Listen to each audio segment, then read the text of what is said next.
right closer. You're over here. Beside of me. Yeah, right over here. Yeah, perfect. Let's move in a little bit more.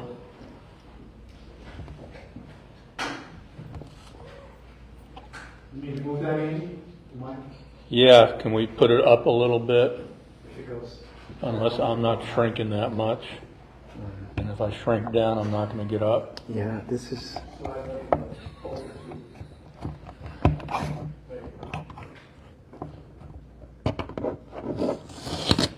Is that better? Much better. Okay, cool. My back appreciates you. Everybody good? 1 second, please. Yep. Okay. All right. Good morning. I'm Andy Kahn, Director of Victim Services for Crime Stoppers of Houston.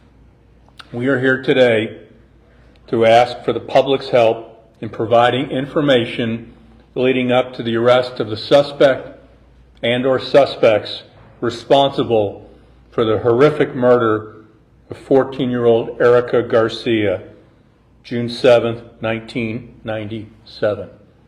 That's over 28 years ago. Erica was brutally beaten. She was sexually assaulted, and it's believed her own clothing was used to kill her.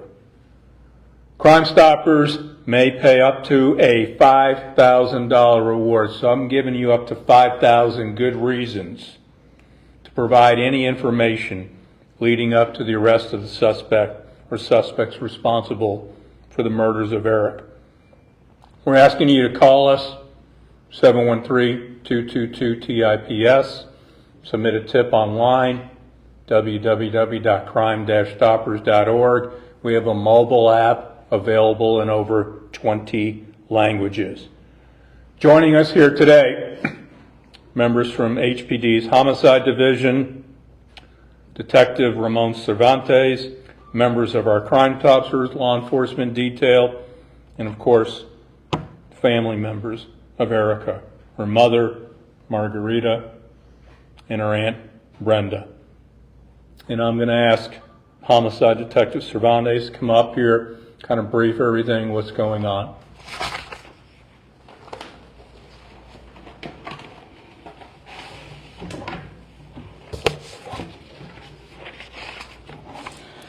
Good morning, ladies and gentlemen. I am Detective Ramon Cervantes, currently assigned to the HPD Homicide Cold Case Unit. And as Mr. Khan made reference to, this case is over 28 years. It happened in 1997. And as he mentioned, we would hope that those 5,000 reasons would reach out to someone who today is listening to me, hearing me, asking you to come forward with information regarding the murder of 14-year-old Erica Garcia.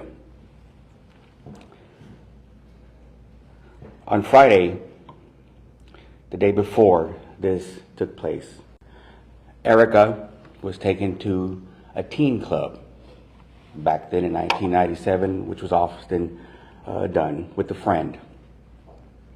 Ultimately, it led to a different club at the intersection of Boone Road and Bel Air Boulevard. That is the last place that we know that we can find, as far as a timeline, that anybody saw her alive. The next we came to know is her body being recovered at what was then the old A-Leaf General Hospital, located at 11,101 Bel Air Boulevard. The hospital at that time was closed and abandoned, and is there inside the main building there where her body was recovered. Now, there had been security there watching the abandoned structure. They were interviewed. Back then, nothing came about as a result of that. Their stories did pan out. Recalling what one of their statements was that it had rained a lot that night. Now, how much, I don't know, because I came in again after being in the cold case. but nonetheless, that is where Erica came to be found, at that abandoned hospital. From everything that I have read about Erica, having talked to her mom, Margarita, and her aunt, Brenda, Erica was a fighter in the sense that it would have been hard for me even to believe that she would have been able to have been forcefully taken there one-on-one. This is why I do believe that it may have been more than one or two males to have been able to overpower her and get her, or whatever they did to her, to get her to that abandoned building. And then, as Mr. Khan alluded to, the incomprehensible act took place. So once again, this case remains open, and we are asking for the public. I know for a fact that there are people out there that, according to this report, are now anywhere between 40 and 50 years old. And it's high time for those that knew Erica to come forward and provide us with the piece of the puzzle, as I often refer to help us solve this murder. It's high time that you come forward. You're 40 or upwards of 50 years old now. You may have moved on with your life, but Erica did not have that opportunity to do so. So it's high time that the person that holds that piece of the puzzle come forward, that was there at that one club at the corner of Boone and Bel Air, was there with her. We have talked to several people, okay? But there's the one that knows a little bit more about what actually took place.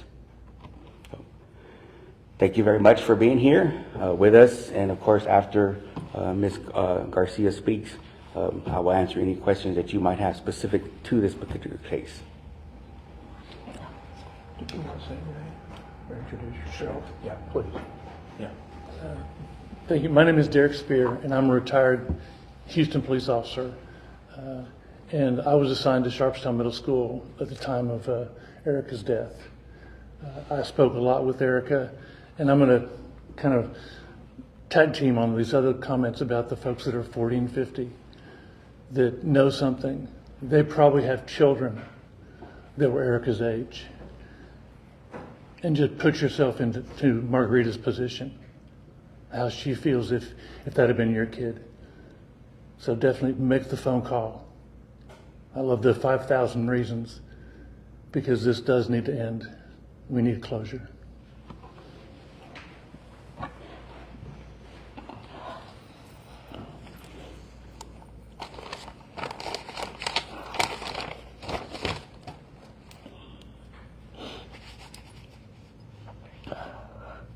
Good morning. My name is Margarita Garcia. I am the mother of Erica and Garcia. Erica was only 14 years old when her life was taken from us. In the most brutal and heartbreaking way. For nearly 3 decades, our family has lived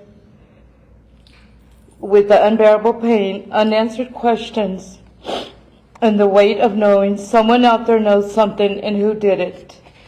We are asking from the deepest part of our hearts for anyone who knows anything in the smallest information to come forward. If you have heard something, if you remember someone talking or acting differently around that time, or if you carried the secret out of fear or loyalty, now's the time to speak. Erica was a daughter, a sister, a friend, and a beautiful soul that deserved to live out her life. We cannot change what happened, but we can bring her justice that she deserves.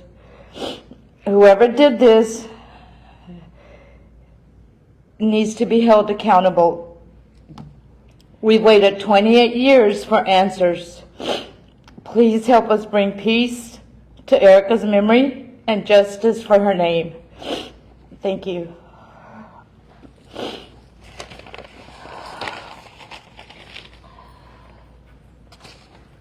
Once again, we're asking for the public's help.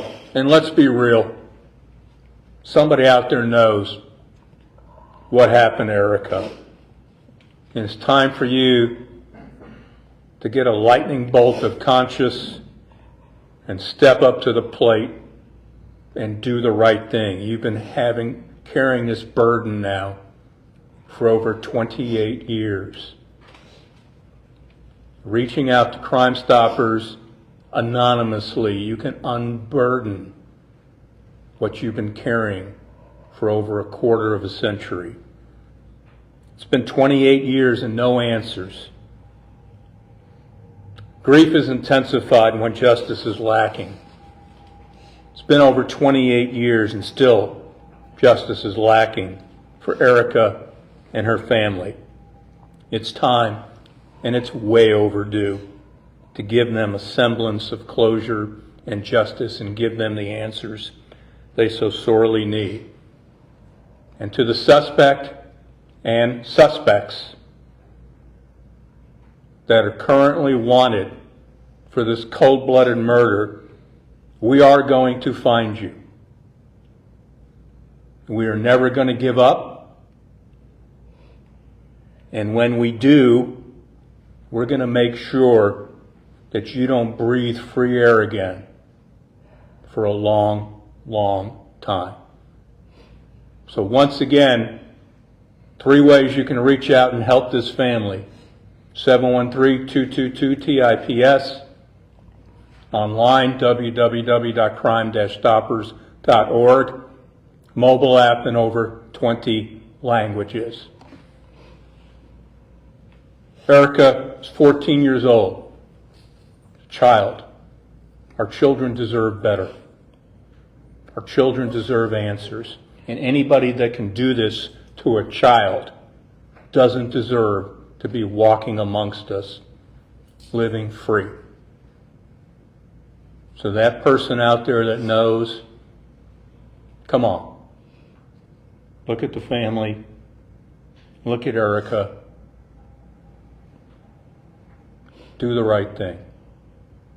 Contact us. Do you want to do it on Spanish or? Okay.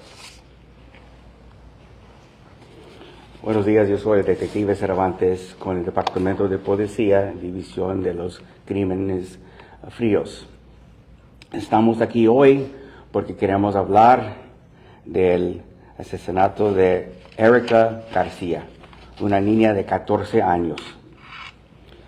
En esta fecha, en 1997, Erica y una amiga fueron a un teen club en esos años, como les decían.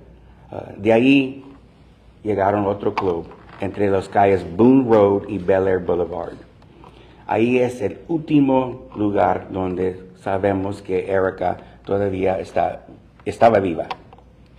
De ahí, en el mismo calle de Bel Air Boulevard, estaba un hospital que ya estaba cerrado, que se llamaba el Alief General Hospital. Y ahí, en ese edificio de ese hospital que ya estaba cerrado, es donde encontramos el cuerpo de Erica Garcia. Estamos aquí hoy porque quiero pedir al público y todos que quizás saben algo, tienen un pedacito de este rompecabezas que nosotros necesitamos.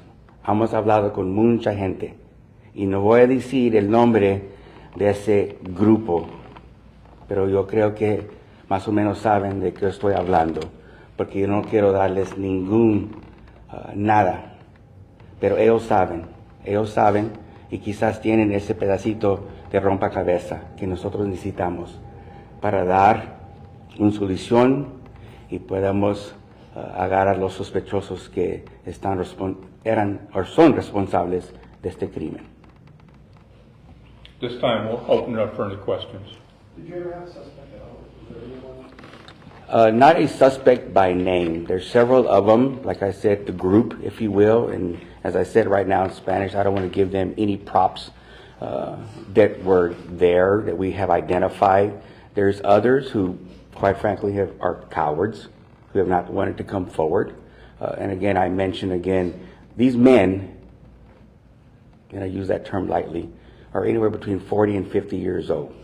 Okay, and as a girl dad, I too get very angry at what has occurred with this. Okay, but so not a named suspect, but we do have persons of interest, if you will. ¿Puede mencionar eso, detective, por favor? ¿Puede mencionar eso en español? Sí, yo soy un papá de muchachas, so me da mucho coraje en saber que la pregunta era si teníamos sospechosos nombrados. No tenemos un nombrado.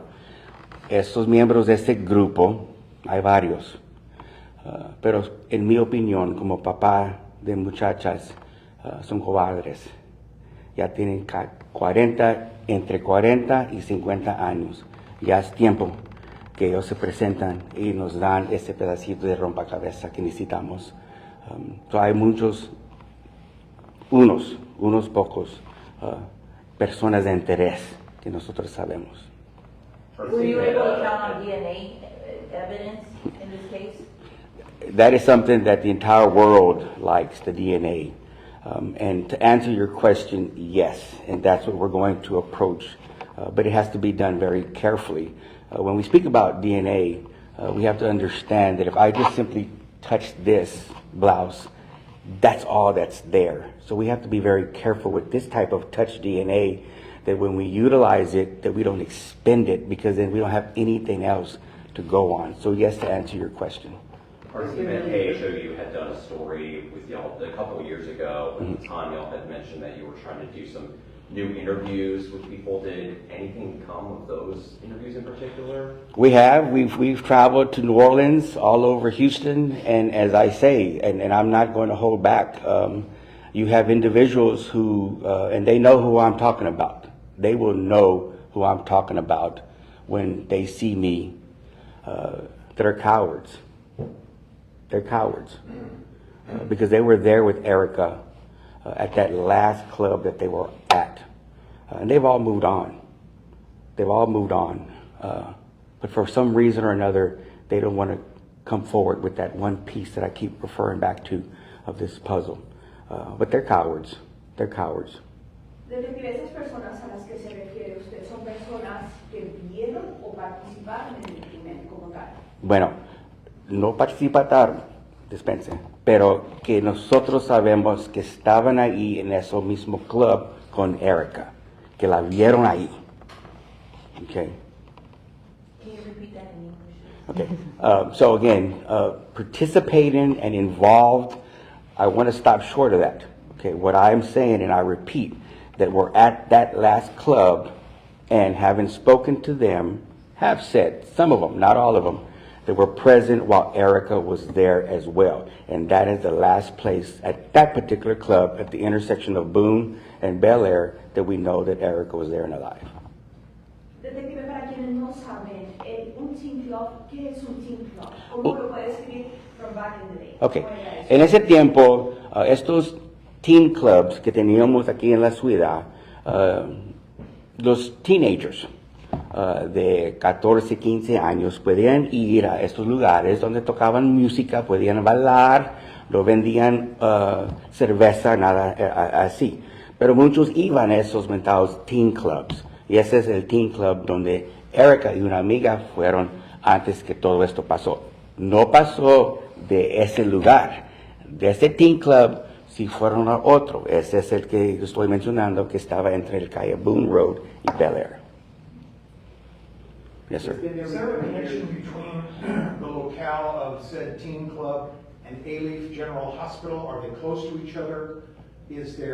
Was there any evidence found that showed that this was a planned event by the perpetrators? And what was the ultimate disposition of Alief General Hospital? Is it gone? Has it been torn down? Has it been repurposed? Okay, so the first question was the location or the proximity of the teen club and where this took place. Right. They're not close by. Now, The second club that I'm referring to, and I believe it was called Bakatu Club, that one was very near. That location, that club was at the corner of Boone and Bel Air. The old A-Leaf General Hospital was pretty much behind it. So if I'm the club here standing here, the hospital would have been right behind me. Okay, that hospital was closed, abandoned at the time. The building still stood at the time, but today, as we speak, it's land. There's nothing there anymore. Okay, now as far as it being planned, I don't think that it was planned per se. I think it was an opportunity to take advantage of Erica and ultimately lead to this. Thank you. Yes, sir. Señora Margarita, ¿quiere decir algo? Okay. Gracias.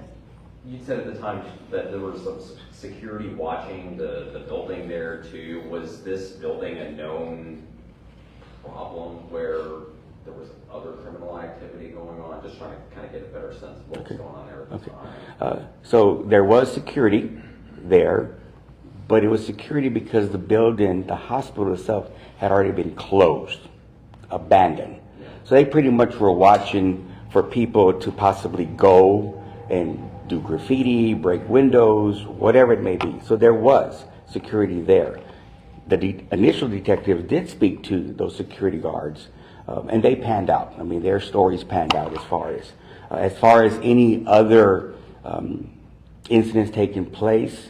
I can say without a doubt, this was the only scene of a murder that took place. Now, as far as graffiti, vandalism, and things like that, I'm sure there was, as of any other abandoned structure that we have in the city. And just talk about, with that evidence being, as mentioned, almost 30 years old, and what does today's technology do to get you closer to finding out what exactly happened? Well, DNA is forever, okay? And that's what I want to tell those cowards who don't want to come forward, okay? DNA is forever, okay? And we have that, okay? With technology of today, it's wonderful. It helps us. It helps us a lot. But we have to be very careful with utilizing the small amount that we do have, that we don't expend it all, then we don't have any more. So we have to have the right lab that's going to be able to help us and do things like that to take this further with the DNA that we do have. Just one question about the DNA. I believe you mentioned being assaulted. So there would be blood DNA evidence, I'm assuming. That would definitely say this person was there. Well, we tend to want to hold things close to our chest, okay? And I'm speaking to the suspect as well that's out there. Somebody knows the suspect, okay? He knows what he left there. We also know what he left there. With said DNA, have you done nationwide check from DNA files through Washington or other states or what have you? And has this gone potentially international? Even the said suspects may have gone to Central or South America, or if they were from there initially? So starting from the end back, as far as international, I don't know if it's made it international. As far as a possible suspect fleeing internationally, that's always going to be there as well. Okay. As far as the DNA, we have the CODIS, which many of you are familiar with, and of course that's there. However, unless we all in this room have supplied our own DNA to individuals, it's not going to be in any database. Thanks, guys. Appreciate everything. We're good? All right, hoodies, peeps. Okay, we're good. You got everything? All right, hoodies, peeps. Please share, especially my peeps from A-Leaf. If you're from the A-Leaf area from those years, 1997, 14-year-old was raped and killed. Y'all pray for this family, friends. They need justice, and you can help. Please share this story. Please look at this mother. Help bridge that gap of justice. Thank you guys for getting this back. With this mom. Appreciate it. Thank you. Friends, please share. Please, please, please. All right, reporting live. It's your girl, Grizzy. Back to you.